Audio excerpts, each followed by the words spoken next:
Dricus in the front right here. Congratulations on your first successful title defense. I guess, what are the emotions after, kind of an emotional build-up to this fight? It was a name that you'd been calling for, a name that you admittedly had been studying since even before you got to the UFC. So now to get through Israel Adesanya, what are the emotions? Yeah, I mean, it feels absolutely incredible sitting here. I mean, what a build-up to the fight this week.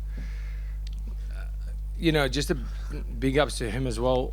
The team, the UFC team here in Australia, it was, they accommodated us. So I was treated like not a world champion. I was treated like, I think, a king of some country. Everything we wanted, from the hotels, from everything was planned to a T. It was amazing, and it coming together today, this afternoon. I don't know what to say, but it was so special. And like I said, you mentioned my first successful title defense, and people go, yeah, you're not a champion until you defend that belt. That's bullshit. You're champion when you win that belt.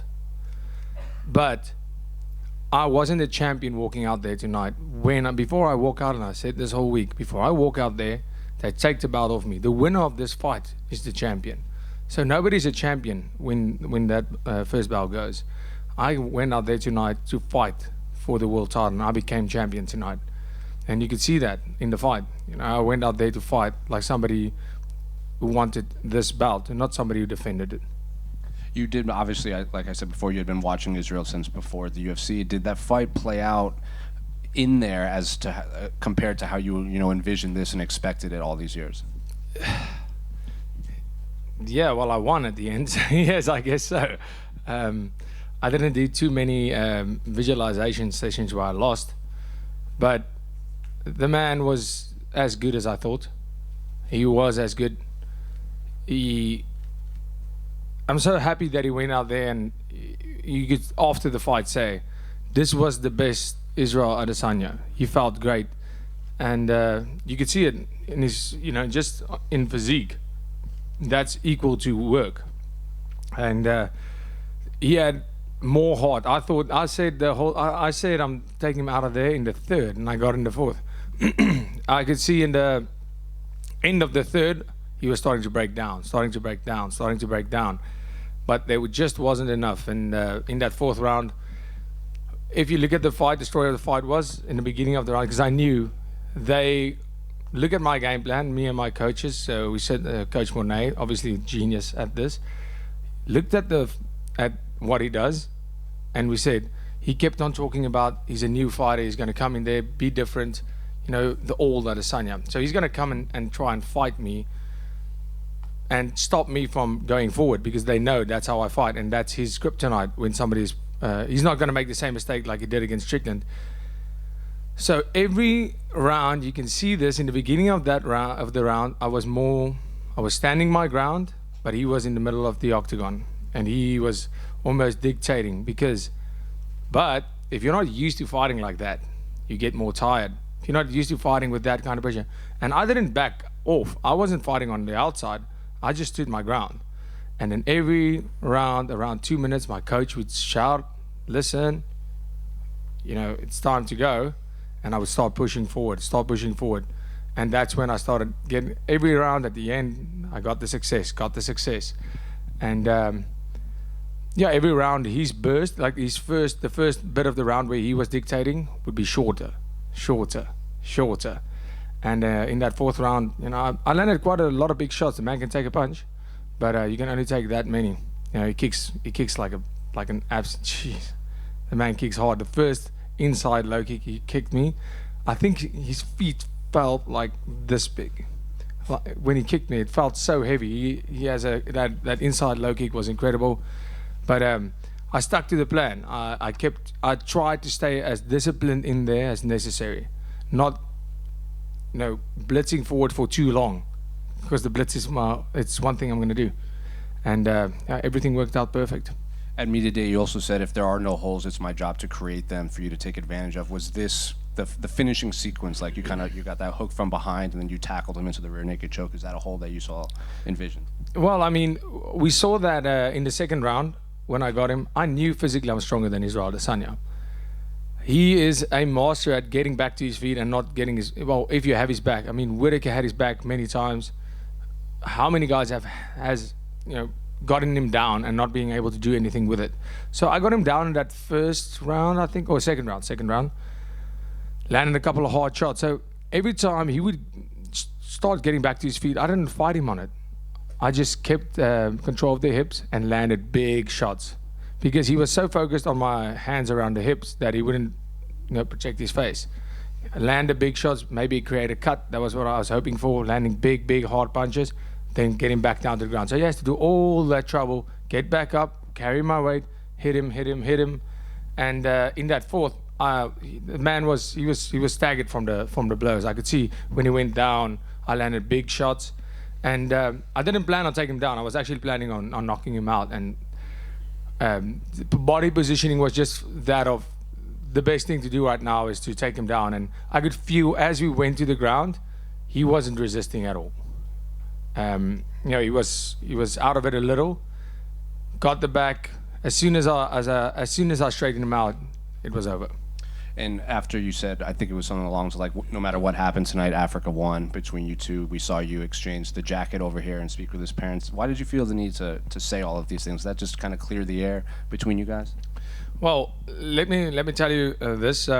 Like I said, at the end of the day, what I said was never to challenge Israel or any other African fighter on being the first African fighter. It wasn't that. It was the first residing. And that is still the fact. I mean, nothing can change that. So I know at the presser, I went over to him actually after the fight when he got super emotional.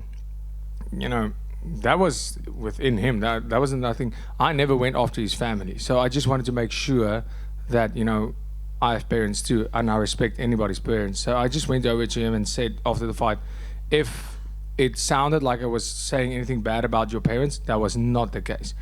Yeah, what I'm saying to you, harden up. If you want to cry about that, so be it. But I will never disrespect your parents. And he said, no, he understands that. And, as a warrior to a warrior, like I said, I'm still not Israel Adesanya. We are not friends because person on a personal level, we do not see eye to eye. But warrior to warrior, after spending that time with him in that octagon and what he's achieved in the sport, it's no secret. I respect that. And after spending the time with him in the octagon, you can't not respect that man. What he's done in the sport. So to give him that jacket was a token of it was a reminder, a token of appreciation. Thank you for this. It's a memory for me. It's such a massive moment in my life, fighting a great fighter like Israel Adesanya. I brought the jacket here specifically to give it to him before the fight. I brought it with me to give it, it was going to be win or lose. I was going to give him that because he said he wants to fight warriors from all the lands, and I respect that. And I wanted to give him that as a token of appreciation of fighting and giving me that amazing fight and bringing the best out of me, and also as something to remember this magic moment of All Africa main event. And last one for me, obviously, I know Dana White said that Sean Strickland deserves the next title shot, but I don't know if you saw that Alex Pereira posted that he wants to drop back down to middleweight too. He was sitting in front of you getting the belt tonight. So I guess, what do you want next for your career? Yeah, what I want next is whatever they give me. I have to be honest. I honestly don't think Alex Pereira should drop down to 185. If he wants to, great, perfect. But then we're going to hear the excuses. I saw we saw Izzy stiff that man in the first round.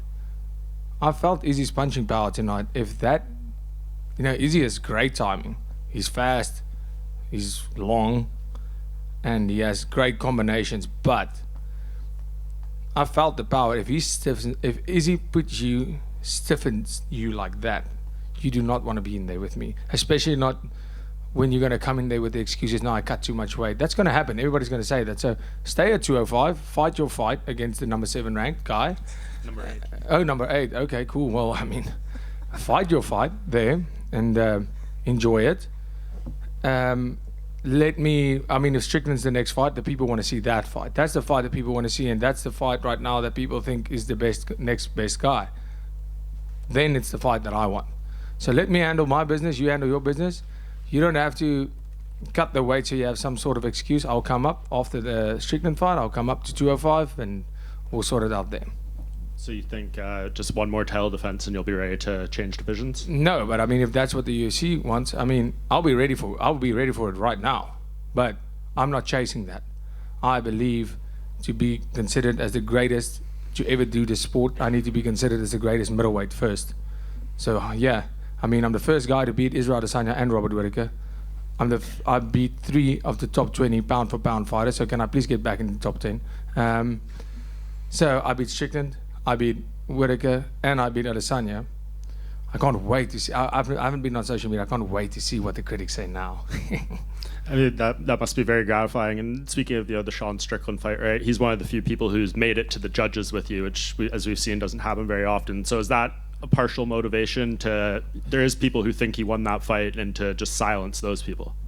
No, I don't care about silencing the people. I need to hear the people if they're booing or cheering. I mean, did you see tonight? This was the most electric crowd ever. They weren't cheering for me, but I mean, it was still amazing to be out there. It was that the crowd was insane. So yeah, going into that Strickland fight now, I know I've been in there with him. He can't handle what I have. He can't handle what I have to offer. So yeah, this time I can finish him. I mean, we saw it. Yeah, he beat Izzy. Now we have a comparison. That's how you finish someone. Do you think, I mean, a fight with him, the last two, the build-ups have been, pretty personal, got fairly heated. It seems like you've kind of come out on the winning end of the talk. Are you anticipating going through another fight like that where it could get pretty nasty in the lead-up? I don't know. I mean, does he want to cry again? And just last thing, you talked about, the respect for Israel and everything, but for him to, in the octagon, raise your hand up, back here, raise your hand up, I guess just what does that mean to you for him to show that level of class and sportsmanship towards you? That's it. I mean, that's why sport is so amazing. This sport is so amazing. And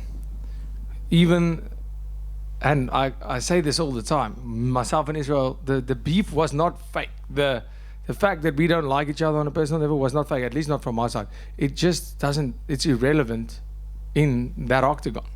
So what does it matter? I'm not talking about I hate Israel Adesanya. I'm just saying that if we were in a social setting, I'd probably not be sitting at his table. And that's fine. Everybody in this room doesn't like each other. Or at least, like, maybe you act if you do, but when you get home, you're like, that guy's such an asshole. But that is the facts of the matter. So, I think he struck a chord there. that's what the truth does. But yeah, so I mean, but the respect I have for him and what he has done in the sport, it can't be denied, because if you don't, you're an idiot. If you can't see what Israel has done in the sport and appreciate that as a warrior, a fellow warrior, you're an idiot. The man has done great things in the sport. So yeah, I mean, that's it. I mean, it means the world to me that that sport brings people together, it unites people. South Africa, that is our biggest saying. The great father Nelson Mandela, that was his biggest thing. He says sport unites people in a way that politics can never, ever, ever do, and that is a fact. And so that was amazing what we saw in there tonight after the fight, to be able to do that and show the world how amazing, even though on a personal level there is no friendship, the respect is there. And just last thing, if you do get your South Africa event, as Dana White said would happen after this, and as Sean, he kind of tweeted out something like, I don't know if it's a good idea to bring me to South Africa. Some of the things he might say, is that maybe a concern around that fight if him come in there? I actually saw something like that, but I mean, my man, we can see Sean Strickland. South Africa, it's different. It's different. We saw that tonight. I said, it's the jungle out there. Sean Strickland, the way he does things.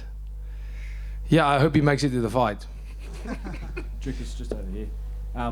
At the press conference, I asked you if the finish was the main priority, and you said if the finish doesn't present itself, I'll make it happen. Where does that confidence come from, knowing that no matter the situation, you can get the job done? Yeah, I mean,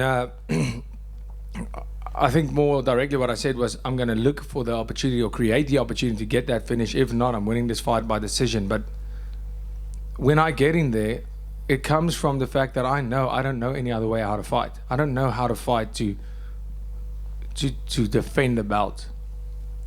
And that comes back to the story of every time I go out there tonight, I became world champion. I had to go and fight and win that belt. And that's what I go out there to do. I don't grapple to win a round on points. I go for a submission. I don't do pad work every day to outpoint somebody. I hit the pads to knock you out. So every time I'm busy with anything, I'm trying to finish that fight. I'm trying to do it with the intent of hurting or getting you out of there.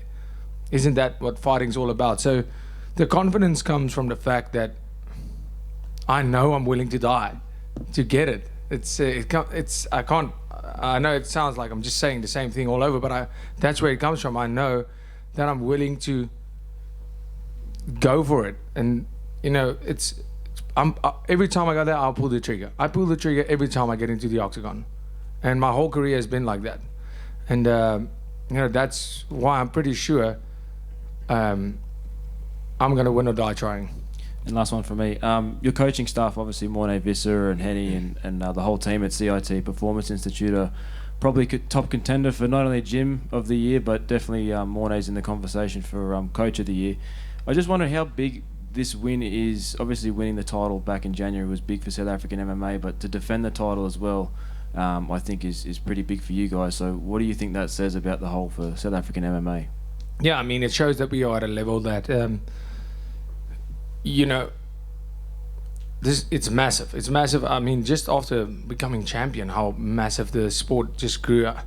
I would love to see the numbers of the amount of people that watch this fight from South Africa. I'll actually get back to you guys on that because our local sports network, or the African sports network, I'm gonna love to see, because I'm pretty close with the people there, and see what the numbers look like in terms of the amount of people that watch this. It's incredible. It just creates so much hope in that everybody that, not even just in MMA, I'm talking about in rugby, I'm talking about football, I'm talking about anything. It doesn't really matter, because you're sitting in a situation where you're like, I'm from South Africa, how am I gonna make it to Hollywood? Well, this is how you make it to Hollywood. This is my Hollywood. Making it to the UFC is my Hollywood. And right now, this is one of the masterpieces. So it is possible for us. It is possible, and that's what it creates. It is possible to go out there and do great things, even though the struggle is a bit worse, even though you have to do a little bit more. God gives his strongest warriors the biggest burdens because they can carry it, and that's 100% what I believe. Congratulations. Thank you. Dricus, I know you were saying there that you'd rather move up to fight Alex Pereira. But if you look at it, you say, I want to be the greatest, so I need to be the greatest middleweight. If he came back down and you beat him, that would be beating essentially every top-ranked former middleweight champion that's currently active, which would probably solidify your claim as one of the best of that division. No, sure. Let him do it. Cool. One from me, Dricus. Sorry, over here to your left. So, you mentioned that, it doesn't matter who you face next, you'll do what the fans want, you do what the UFC wants. Personally, if you're willing to answer this, who do you think would be more deserving? Sean Strickland or the winner? Robert Whittaker. There we go. Thank you for that. Robert Whittaker deserves the shot. I think he's being done over. Mm-hmm. Whittaker beat Costa. The only thing, Sean Strickland's only saving grace here is the fact that he went a decision.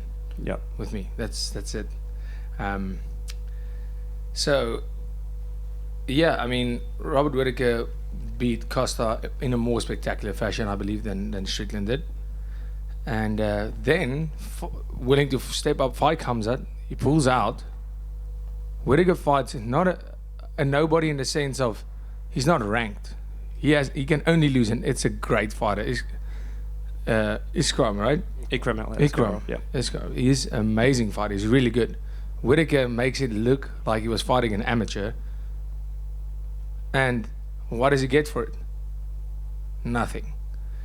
Then says, okay, I'll fight Hamzat again. So he beats Hamzat, and you're not giving him a title shot. He's pulling on he's getting the short end of the stick, unfortunately, but that's not on me. I'll fight whoever. So Strickland right now, that's the fight that people want to see. So that's what they get. But Whittaker is definitely the one that's being done over in this, in my opinion. He's more deserving, but life's not fair. And you mentioned before that you can't wait to go online and see what the critics have said. I will share this with you. One of the biggest, let's call it criticisms, are people saying that in the third and the fourth you were looking gassed. But you were touching on before, that was part of the plan, conserving energy and playing possum. Would you say that's correct? Playing possum? No. Looking gassed? Yeah, sure. That's why I finished him. Yeah, if that's what gassed means, I'm in. Call me gassed all day. I appreciate it. Thank you, mate. Dricus, just down here to your right. Okay. Before the fight started, when Bruce Buffer was introducing you and there was just all these boos raining down, I think it was the biggest smile you had on your face all weekend. Can you just take us through what you were thinking there? Were you using the boos as motivation or just embracing the crowd? No, it's just been the same as any other place I went to. Canada. I told them that's what's going to happen, but they refused to listen. Did you hear the cheers after the fight? That's why I was laughing, because I knew, shame. And just I can't wait to hear all of you cheer. And I just thought about it this way. I'm standing there, and I'm hearing all these boos, and I'm like, there's no way I've finished this guy, and this place just starts booing. So if it happens, it's going to be funny, but I know there's one guy who's going to sit next to another guy that was booing as they introduced me. And as I win the fight, the one guy's cheering, and the other guy goes, what? You were just booing, and now you're cheering. And that was funny to me. And, well, I mean, it's amazing. It's amazing because that's what we're here to do. You know, all the media talk, all that stuff, it's funny, it's great. The people pay a lot of money to be here to watch these events. And at the end of the day, they come to be entertained, and that's what I come to do. And that's where that confidence comes from, because I come in there and I make a promise to the fans every time. I'm going to come out there and give you a show. I'm going to entertain you. And I haven't watched the fight, but I believe it felt like it was one of those fights. It felt like it was all out. I gave it my all. So that's what I'm here for. I'm here for being a warrior. I'm not here to win. I'm here to win and be entertaining at the same time. I think there was a lot of South Africans in the crowd that helped your cause at the end there. But just one final one. Did you get your money from What Tai a backhanded compliment. Well, screw you. Tai Tuivasa, did you get the money from the bet that you made from the rugby union game? No, not yet. Thanks for reminding me. All good. Congrats on the win. Thank you. Thank you, everyone.